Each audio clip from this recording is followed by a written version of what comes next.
Ողջույն սիրելի ռադիոդիտողներ եւ ռադիոլսողներ, Գործարար Ալիքի եթերում Թեքինգ Շաբթին է, այսօր զրուցելու ենք արմաթի մասին։ Ես Մայան եմ, ճարտարագիտական կրթության հայկական ազգային արմաթ ծրագրի ղեկավարը եւ կասեի իմ հյուրն է Սեթրակ Վարդանյանը, բայց հյուրը չէ, այլ գործընկերն է։ Այսօր միասին խոսելու ենք արմաթի մասին, արմաթի ֆենոմենի մասին եւ թե ինչպես է Սեթրակը սեփական ձեռքերով 600-ից ավել աշխատանոցներ դրել ամբողջ Հայաստանում եւ ոչ միայն։ Սեթրակ ջան, ձեզ ներկայացնելու կարիք առանձնապես չկա, որովհետեւ ամբողջ Հայաստանում 17000 արմատցի ձեզ ճանաչում է, դպրոցի տնօրենները ձեզ ճանաչում են, վստահ եմ մեր ռադիո դիտողները եւ լսողները ճանաչում են։ Մի հարցով սկսենք, Կարեն Վարդանի եղբայրն եք, դուք թե ոչ։ Բարև ձեզ, հարգելի հայրենակիցներ, այս հարցը մոտավորապես որ ասեմ տասնյակ անգամներ է հնչել եւ մարզերում եւ այստեղ, ասենք տարբեր տեղերում եւ դպրոցներում, բայց իհարկե ես միշտ պատասխանում եմ, որ ես եղբայրը չեմ, բայց ավելի մոտ եմ, քան եղբայրը, ես իր ընկերն եմ եւ ես չնայած ինքը արդեն 5 տարի է չկա, մեր հետ չի, բայց ես շարունակում եմ հաշվել մեր ընկերության տարիները, անընդհատ ավելացնում եմ այդ տարիները, որտեվ ամեն պահ մեր աշխատանքի մեջ, մեր ապրելակերպի մեջ մենք իրեն հիշում ենք իրեն եւ ճիշտ ասած մի անգամ նույնիսկ, չէ, երկու անգամ նույնիսկ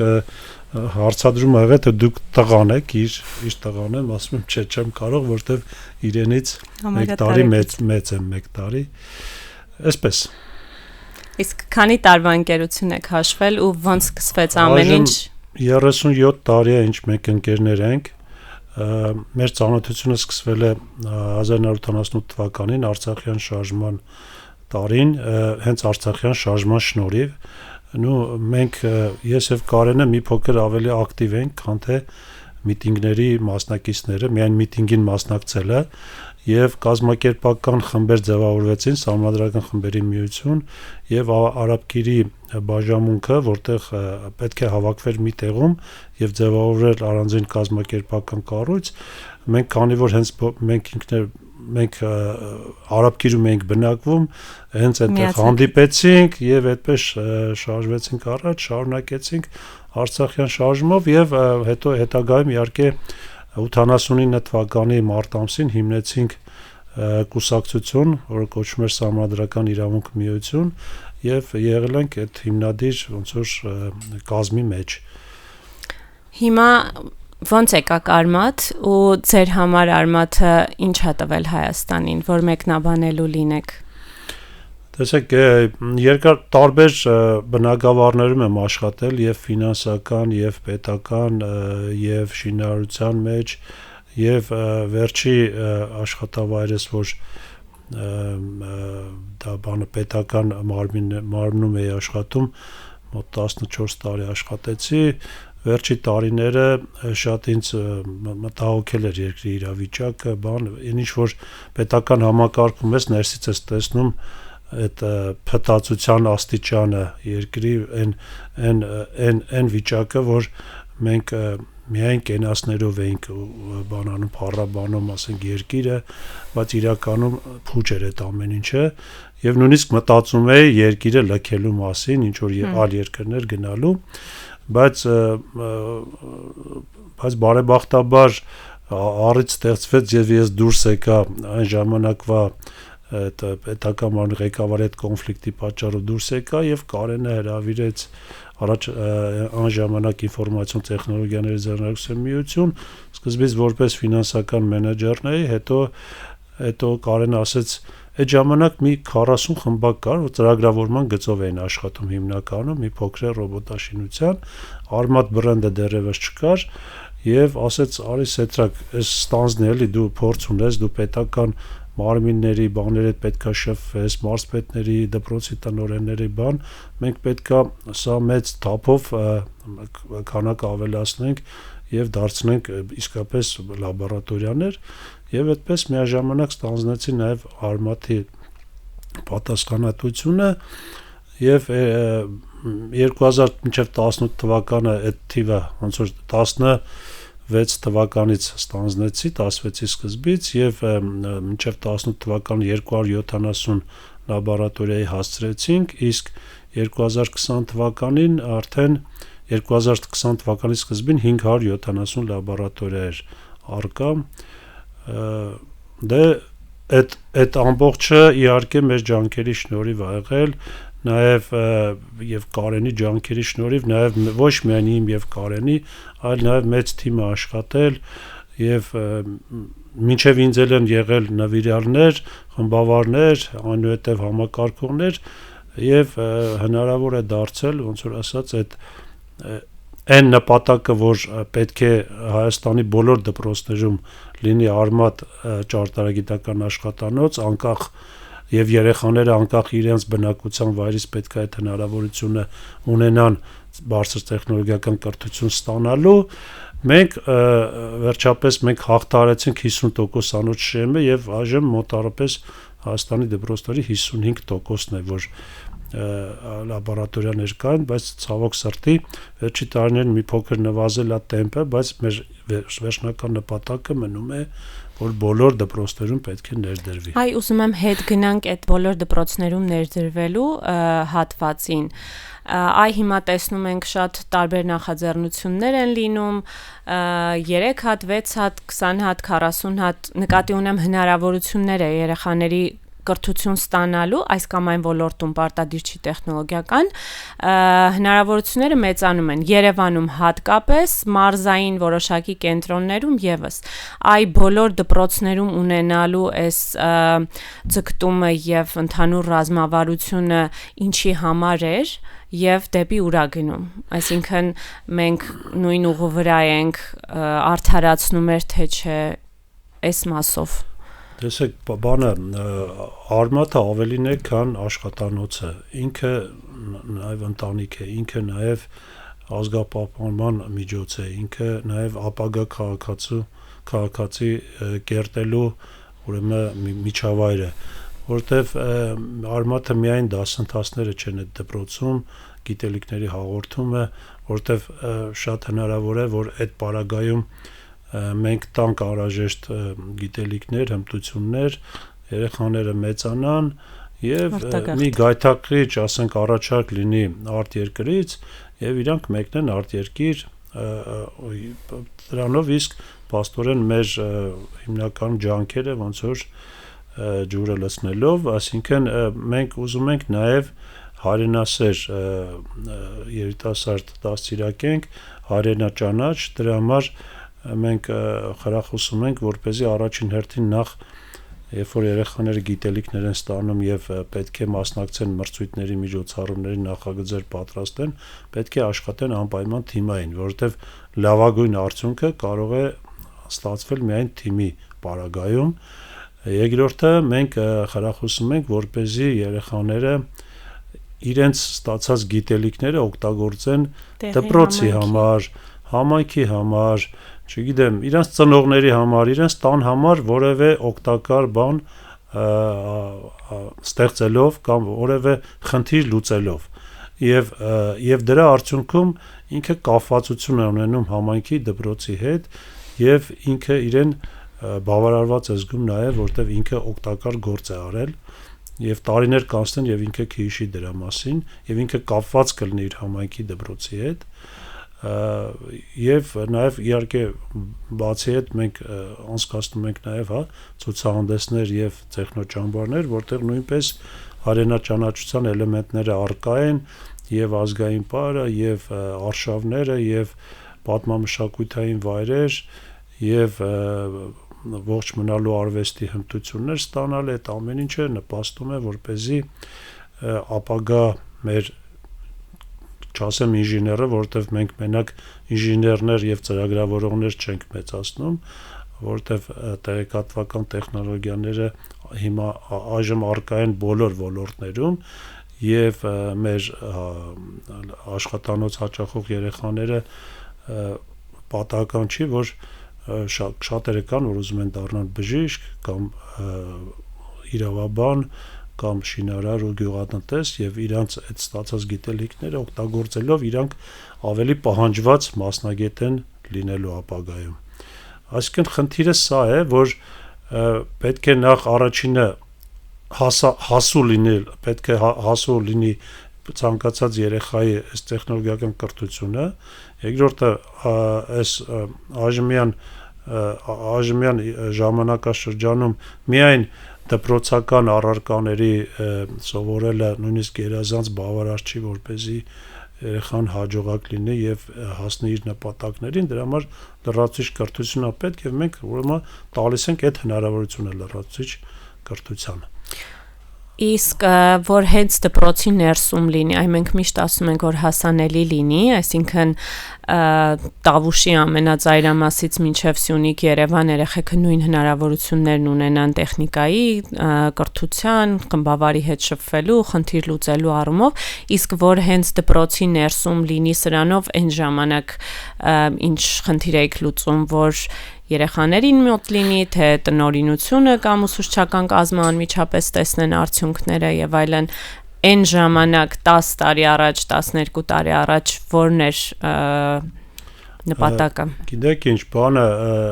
նախ բաների խմբավարների մասով, ասենք տրեյներների մասով բավականին դժվարություններ եղել են եւ ի սկզբանե, երբ որ հիմնադրվել է եւ այժմ առկա են, որովհետեւ մեր չափանիշներին բավարարող մասնագետներ շատ դժվար է գտնելը եւ ու կա նաեւ միաժամանակ կա նաեւ հոսունություն, այսինքն բնական հոսունություն տարբեր բնական պատճառներով եւ պետքա լրացնել այդ կադրային բացը դրա համար ոնց որ ասած մենք հիմնականում ոնց որ հիմնվել ենք դպրոցի ուսուցիչների վրա արկա, այսինքն դա կլինի ինֆորմատիկայի ուսուցիչ, ֆիզիկայի, քիմիայի եւ ինչու՞ չէ նաեւ այլ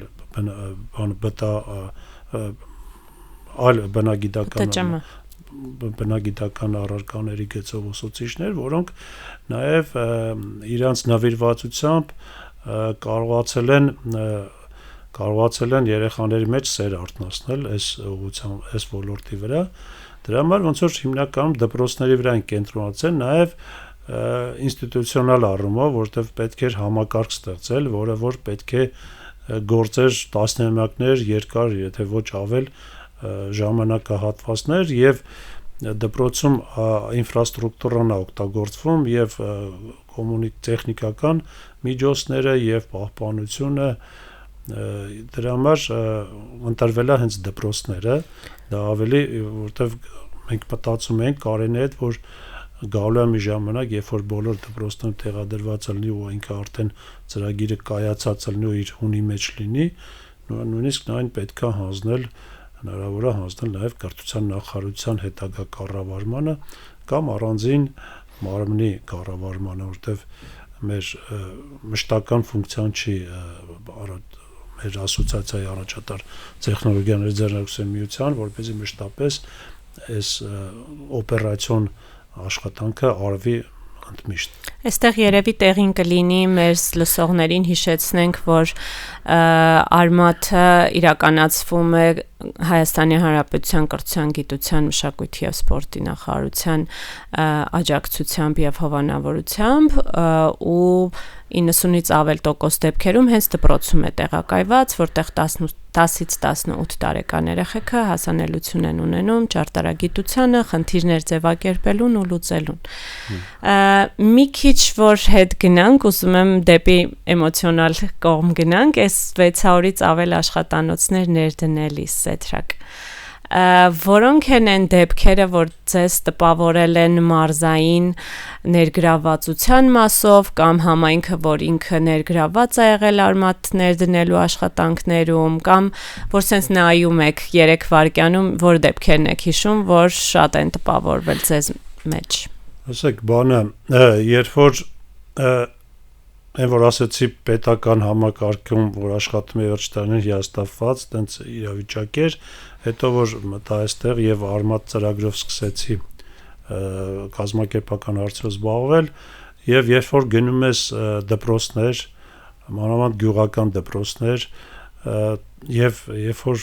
դպրոցում տեղեկանում են, որ այնտեղ պետք է լաբորատորիա բացվի եւ տեսնում ես երեխաների աչքերի ժպիտը, իրանց հիացմունքը, այդ ամեն ինչը քեզ էներգիա է տալիս, բայց ինձ նաեւ շատ հուզում է այն պահը, որ նաեւ լինում է, որ դպրոցի տնօրեններ, ասենք տարիքով մեծ, նույնիսկ 60 անց, 65 անց տնօրեններ են լինում, որոնք իրենք նույնպես երեխայի նման սկսում են հրճվել, ժպտալ, փայլում է իրանց աչքերը, որտեվ այդ ամեն ինչը որ տեսնում ես, ոնց որ զգում ես, որ ինչ որ օգտակար մի աշխատանք ես իրականացնում, դա շատ է տպավորում եւ էներգիա է տալիս, որպեսզի ոնց որ ասած անկախ այդ աշխարհագրական տեղից, բնակավայրից այդ գնալ կտրել ճանապարհը հասնել այդ դպրոց եւ հնարավորություն տալ երեխաներին իրականացնելու իրանց երազանքները եղել է դեպք, որ օրինակ դպրոցի շրջանավարտները, ասենք Վանաձորում 5-րդ ավագ դպրոցում 24 շրջանավարտ միասին ներդրում են կատարել, հավաքվել են, այսինքն տարիներ է անցել իրանց դպրոցն ավարտելուց հետո եւ գումար են հավաքել եւ հնարավորություն են ստացել, որպեսզի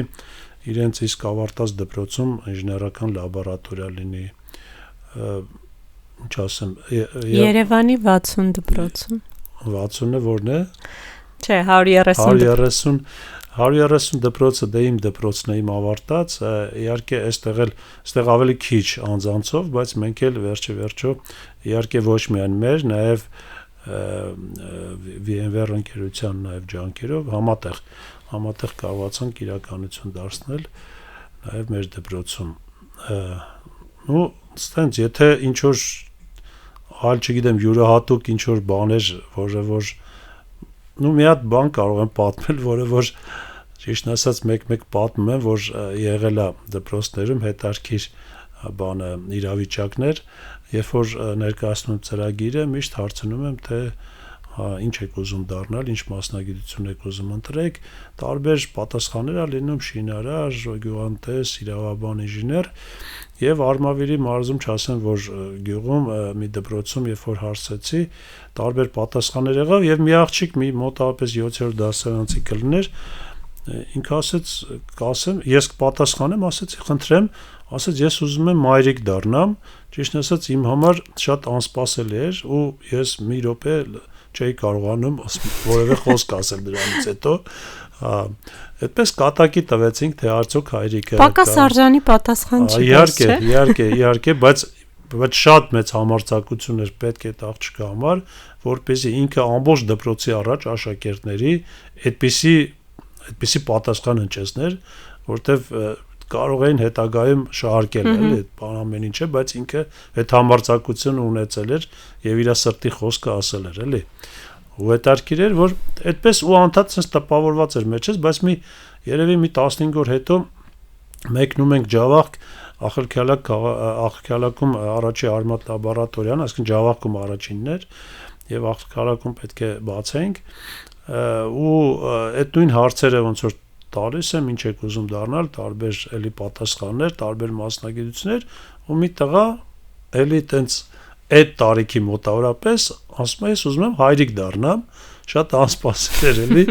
ու ասացի, որ եթե ուզում ես հայրիկ դառնալ, ես մայրիկի տեղը գիտեմ։ Արմավիրի։ Հա, Արմավիրի շրջանում է, դա արդեն անցել է մոտ 7 տարի այդ դեպքից, բայց ես փորձեմ իմանալ իրանց հետագա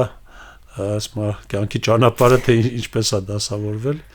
այսպես հետարքիր զուգադիպություն ա եղել էլ։ Այսինքն այդ ներդնելու օրերին դուք հարցերի միջոցով նաև պարզում եք, թե այդ տարիքային խումբը ինչ ցկտումներ ունի, ինչ հավակնություններ ունի, ինչ երազանքներ ունի, ու ուզում եմ հասկանանք միասին, թե Արմաթը ներդնվելով X գյուղում եւ X դպրոցում ինչ արժեք է տալիս երեխեքին կամ ինչ հնարավորություններ է տալիս։ Մենք գիտենք օրինակներ միջազգային մրցույթների եւ կամ մասնագիտական կողմնորոշման, այսինքն Արմաթի դուռը բացեցին մտան, ինչ է տալիս, ինչքան ժամանակում ու ինչ եք դուք տեսել անցյալից, այսինքն վստահ եմ 2019-ից օրինակներ կբերեք, 21-ից եւ գուցե ավելի վաղ։ Տեսեք, բանը առաջին հերթին իհարկե սա մասնագիտական կողմնորոշման հնարավորություն է։ Ժամանակակից աշխարհը այնքան արագ է, ուրեմն սլանում առաջ, որ 10 տարեկանից պետք է սկսել։ Իմ ժամանակներում կարելի էր եւ մտածել, ասենք դպրոցի վերջի դասարանում սովորելու ժամանակ, հա, կամ հետո թե ինչ ուղղություն ընտրել, ինչ բու դիմել, մասնագիտություն ընտրել, ապա հիմա պետք է ավելի շուտ կողմնորոշվեն երեխաները եւ հիմա հնարավորությունները շատ ավելի մեծ են, մասնագիտությունները շատ ավելի շատ են եւ նաեւ իհարկե ռիսկեր կան, որովհետեւ շատ մասնագիտություններ եթե ընտրեն, մինչեւ իրենց ավարտելը դպրոցը կվերանան այդ մասնագիտությունները եւ այստեղ իհարկե հեշտ չի ընտրություն կատարելը եւ իսկապես երբ որ հարցնում եմ, իհարկե մեծամասնություն դեռ չեն կարողացել կողմնորոշվեն իրանց ընտրության հարցում, դրա համար ոնց որ արմատը նաև ստեղծում ենք, որպեսզի իրանք հաճախեն եւ դա իրանց մի գործիք է, որը հնարավորություն տա իրանց ավելի հեշտ կողմնորոշվելու այդ հարցում։ Կարող է ստեղ ընդգծենք, որ ոչ թե 10, 12, 14 տարեկանում իրանք արմատ գալով կողմնորոշվում են, որ այո, ուզում եմ դառնալ ճարտարագետ կամ ինժեներ կամ բժիշկ եւ այլն, այլ այդ խնդիր ձևակերպելը, աշխարհայացք ձևավորելը, խնդրի լուծմանը նայելու այդ տարբերակները, որ իրենց ցույց ենք տալիս, հետագայում իրենք ինչ էլ ընտրեն, այդ նույն աշխարհայացքի մտածելու կերպի ու սովորելու նույն կաղապարով են առաջ գնալու, հա, կամ առանց կաղապարների։ Իհարկե, այնտեղ այդ մեր ծրագրի բանը, հարթակը, այդ հարթակը, որ մենք տրամադրում ենք, եւ այդ բաղադրիչները, որտեղ աշխատում են երեխաները, նախ առաջինը ասեմ, որ ինչով է տարբերվում, աշխարհի շատ երկրներում կան, որ առանձին ծրագրավորման խմբակներ, կենտրոններ կան, առանձին ռոբոտաշինության եւ այլն, բայց մեր մոտ մենք ուսուցանում ենք կոմպլեքս ինժեներություն, այսինքն համապարփակ այդ համալիր ինժեներություն, որտեղ եւ ծրագրավորումը, պլանավորում, ծրագրավորում, ռոբոտաշինություն, ինժեներական, որտեղ նաեւ հմտություններ են ստանում, մոդելավորում եւ այդ ամեն ինչը իրենց ստացած գիտելիքները կարող են օգտագործել իրենց նախագծերի մեջ, այդ բոլոր բաղադրիչների իրենց ստացած հմտությունները օգտագործելով։ Եվ այստեղ ոնց որ այս ամեն ինչը, որ սովորում են տարբեր բաղադրիչներից, իրանք իհարկե կյանքի այլ ոլորտներում էլ իրանք եթե իրենց դրսևորեն, այդ մտածելակերպը նաև իրանց մոտ ձևավորվում, որը որ հնարավորություն կտա նաև այլ ոլորտներում իրանց դրսևորվելու։ Մյուսը դա թիմային աշխատանքն է, որ շատ կարևոր է, որ սովորացնում ենք թիմային աշխատանք, որտեղ ոչ թե որպես անհատ, որտեղ մեկ անհատը կարող է լինել լավ ծրագրավորող, մյուսը ինժեներ, մյուսը մոդելավորող կամ դիզայներ, բայց դժվար թե մեկ անձի մեջ այդ ամեն ինչը վառ արտահայտված լինի եւ լավագույնս դրսևորված եւ դրա համար ճիշտ է որպեսզի թիմով իրանք հանդես գան եւ արդյունքը իրանք տեսնեն որ թիմայինը լավ է։ Այդ այսինքն այդ թիմային ոգին իրանք կարող են օգտագործել իրանց կյանքի ճանապարհին, այսինքն հետագա ճանապարհին ցանկացած տեղ եւ այդ ամեն ինչը որ այդտեղ սովորեցնում ենք էլի։ Ուրիշ դե հայրենաճանաչության մասին ասեցի, որը որ ոնց որ ասած այդտեղ սերմանում ենք երեխաներին այդ մասին, այսինքն մենք ուզում ենք որպեսզի իրական Հայաստանի Հանրապետության իրական քաղաքացի մեծանա եւ ոնց որ հիմքերը ուզում ենք նաեւ այդտեղ դնել, ոչ թե ուղղակի զուտ միայն փաստաթղթով անձնագրով լինի։ Սեթրակ իսկ այս ճանապարհին այ շատ մեծ ու տպավորիչ է 600 աշխատանոցներ դնելը եւ անձնապես եւ որպես կառույց այսքան դպրոցների, այսքան մատակարարների հետ շփվելը գործառնական առումով բավականին մեծ ծանրություն է։ Ուզում եմ այս ընթացքում, այս չգիտեմ 8-10 տարիների կտրվածքով նայենք թե այդ գործընթացը դպրոցների ընտրություն, խմբավարի ընտրություն, վերապատրաստում եւ այլն այդ ամբողջ համալիր կառավարումը ինչ ջանքերի գնով ա եղել, ոնց է կազմակերպվում, այսինքն սկսած վստահ եմ մեզ լսողները կհետաքրքրվեն ինչպես են ընտրվում դպրոցները, ինչպես է գործընթացը կազմակերպվում եւ հետագայում աշխատանոցի երեխաները ինչ հնարավորություններ են ունենում ինքնադրսևորվելու, ուժերը փորձելու եւ այլն։ Այս 600-ի մեծ մասշտաբը ինչ խնդիրներով եք լուծել, ոնց է անցել եւ այլն։ Ասեք, երբ որ 1, 2, ասենք 3 դպրոցների ներդրման արարություն է եղել, այսինքն հովանավորը երբ որ դիմել է մեզ, ինքը կոնկրետ նպատակային ասում է, թե որ դպրոցներն է ուզում, որպեսզի արմատ աշխատանոց ներդնենք, եւ այդտեղ կոնկրետ ընտրության էլ բան չկա, որտեվ իր ցանկությունն է։ Եղել են դեպքեր, որ մեր կարծիքը հարցրել են, ուզեցել են մեր առաջարկը ստանալ, թե որտեղ, այդ դեպքում մենք ուղղորդել ենք, մենք սկզբնական շրջանում խնդիրը այսպես է դրված եղել, նախ մարզերում տեղադրել, որտեվ Երևանում կրթության ստանալու հնարավորությունը շատ ավելի մեծ են, քան մարզերում, առաջինը մարզերում։ Երկրորդ սկզբունքը եղել է սահմանամերձ համայնքներում։ Եվ մի երկու անգամ է եղել խոշորամասշտաբ ներդրումներ, մեկ անգամ մոտ 40-ից ավել լաբորատորիաներ եւ մեկը 274-ը կրթության, գիտության, մշակույթի, սպորտի նախարարության աջակցությամբ այդ երկու անգամների ժամանակ իրականացվել է պլանավորում, այսինքն այդ 40-ի առաջի 40-ի ժամանակ, երբ որ 16 թվականին էր դա, մենք ընտրեցինք սահմանամերձ բոլոր բնակավայրեր, այսինքն Տավուշի մարզ, Արարատի մարզ, Վայոց ձոր եւ Սյունիք, այսինքն այդպես մենք ընտրեցինք եւ հնարավորինս առավել խոշոր դպրոցներ սկզբից ընտրեցինք, խոշոր ասածը դպրոցականների թվով մեծաթիվ դպրոցները, որպեսզի այդ մեկ աշխատանոցի, քանի որ հնարավորությունը պոտենցիալ շատ ավելի շատ է, քան թե ասինքն մեկ խմբակի արկայությունը, դրա համար մենք փորձեցինք այնպիսի դպրոցներ, որտեղ հնարավորինս շատ երեխաներ հնարավորություն կունենան հաճախելու։ Դրա համար բնականորեն ընտրեցինք մեծերը, բայց դա չի նշանակում, որ փոքր դպրոցներում պետք է չանենք, ուղղակի ոնց որ սկզբնական շրջանում այդ սկզբունքն է ընտրվել։ Դրանից հետո, երբ որ կառավարությունը մեզ հնարավորություն տվեց 274 լաբորատորիաներ, իհարկե դրանից 2 տարի հետո եւս 15-16-ը ներդրվեց կառավարության միջոցներով, պետական բյուջեի միջոցներով, այսինքն այսպես ասենք, պետական բյուջեի միջոցներով ներդրումները 300 են լաբորատորիաների։ Այդ ժամանակ, երբ որ ներկայացվեց, որ պետքա եւ կառավարության նիստում ներկայացվեց, որ մենք պետքա 2 տարում ամբողջ դպրոցները ներդնենք, այդ դեպքում այսպես եղավ, շատ լոգիստիկ առումով ճիշտ էր, որպեսզի կենտրոնանանք մարզ առ մարզ, որպեսզի փակենք բոլոր դպրոցները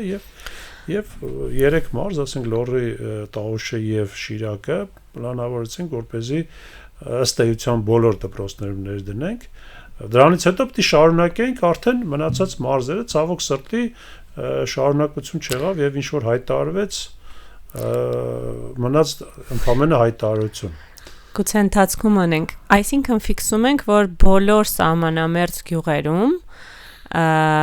Վարդենիսի կողմերում, Տավուշ, Սյունիք, մենք բոլորում ունենք արմատ ու երեխեքը անգամ, չգիտեմ, 6, 8, 9 հոգով կարողանում են գնալ, իրենց նախագծերի իրականացնել, մրցույթների միջոցառումներին մասնակցել եւ այլն, այսինքն սահմանամերձ եւ մարզային համայնքներում կարողացել ենք այնպես անել, որ արմատը դառնա այն կետը, որտեղ խնդիրներ են բերում եւ լուծվում։ Այո, ըստ էության Հայաստանի բոլոր սահմանամերձ գյուղերում, բոլոր սահմանամերձ համայնքներում կա արմատ աշխատանոց, բացի այդ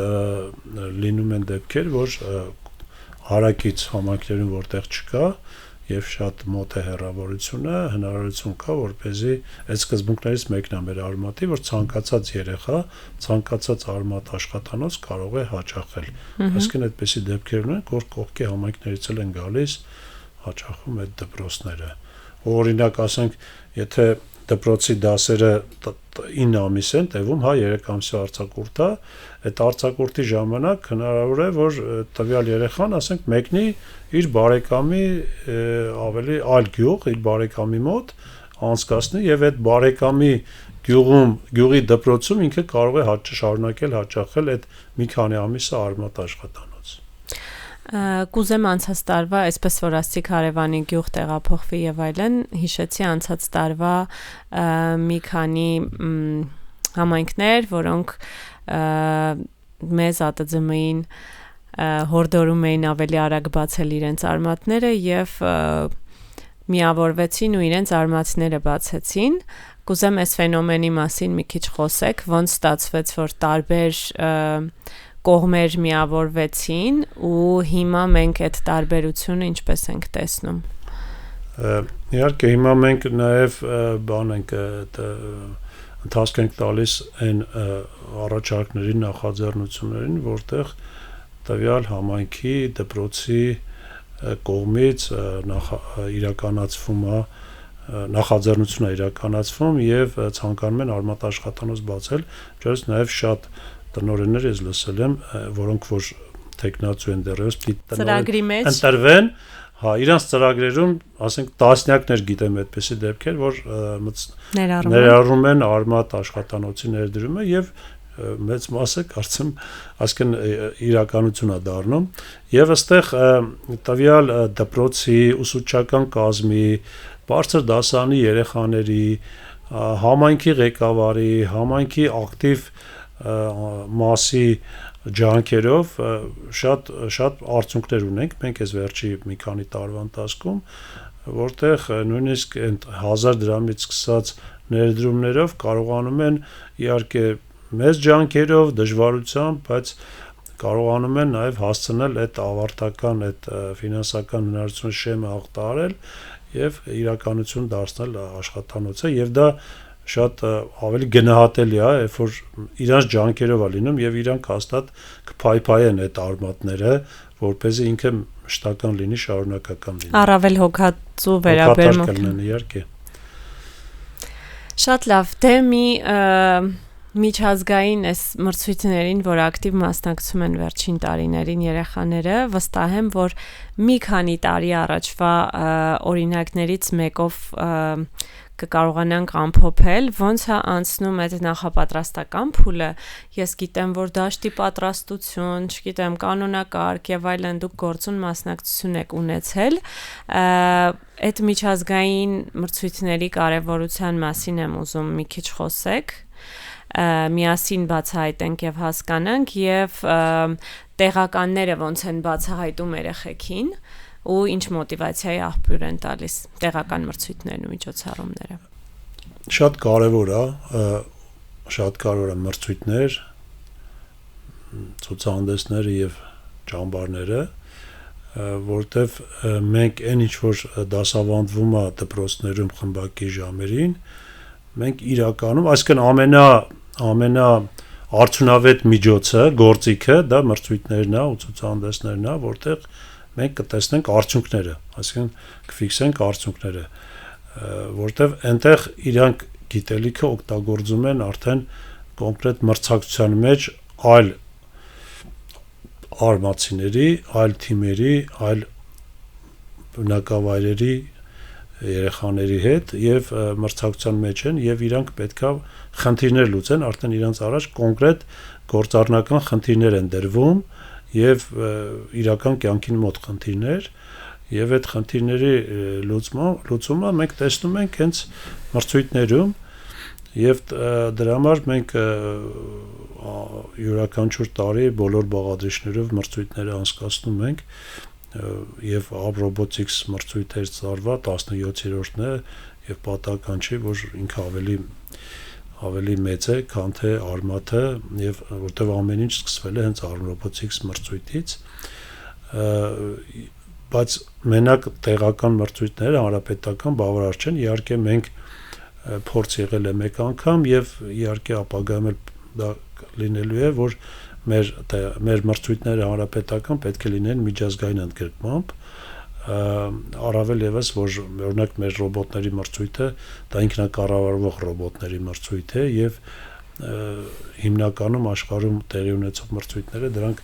հեռակառավարման վահանակների միջոցով են իրականացվում։ Մենք կուզենք այդպիսի կենտրոն դառնալ ինքնակառավարող ռոբոտների մրցույթի վայր եւ իհարկե մենք պետք է մեր մասին նաեւ ասենք աշխարհին, մենք պետք է մեր կրթությունը նաեւ արտահանենք եւ պատահական չի որ խնդիր էր դրված դեռևս Կարենի ժամանակ որ մենք պետք է արմատներ ունենանք նաեւ արտերկրում եւ այս պահին մոտ 7 երկրում բացի Հայաստանից ունենք արմատ աշխատանոցներ որոշակի տեմպով ինքը ընթանում է ավելացում է եւ ընդամենը 4 օր առաջ Թբիլիսի քաղաքում բացվեց արմատ աշխատանոցը դպրոցում դա 12-րդն էր Վրաստանում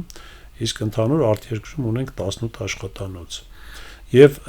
դրսում բացի աշխատանոցներ ունենալուց մենք պետք է նաեւ միջազգային մրցույթների ներկայանանք եւ ցույց տանք մեր գիտելիքների մակարդակը եւ մեր պոտենցիալը մենք պետք է ցույց տանք որովհետեւ հայազգը մեծ ինժեներական պոտենցիալ է ունեցել դրա մասին են վկայում նաեւ խորհրդային ժամանակներում երբ որ մենք ունեինք 100,000-ից ավել ինժեներներ եւ մենք գիտական այդ ուղղություններով փայլում էինք մենք խորհրդային միությունում հիմա պետք է ուզում ենք վերահանենք այդ պոտենցիալը իսկ այսօր մրցունակ ենք եւ այդ իհարկե մենք դեռևս չենք կարողացել վերականգնենք այն եղածը ինչ որ ունեցել ենք որ կորցրել ենք բայց հետզհետե այդ ուղղությամբ գնում ենք եւ պատահական չի որ այդ մրցույթներում որոշակի հաջողություններ գրանցում ենք 2017 թվականին Մեխիկոյում First Global ռոբոտների մրցույթում համաշխարհային, որտեղ շուրջ 170 երկիր էր մասնակցում, մենք 28-րդ տեղն ենք զբաղացրել։ Իհարկե այնտեղ որոշակի պայմաններ կան, չեմ ուզում մանրամասնել, բայց որը կախված չէր մեզնից, բայց 28-րդ տեղն էլ կարծում եմ պատվաբերելի եւ այս տարի շատ բուռն է մեր միջազգային մասնակցությունը երկու անգամ Ամերիկայում է մրցույթներում ենք մասնակցել ռոբոտների եզրափակիչ ենք անցել Սլովենիայում ռոբոտների միջազգային օլիմպիադային ենք մասնակցել առաջին տեղն ենք զբաղեցրել առանձին անվանակարգում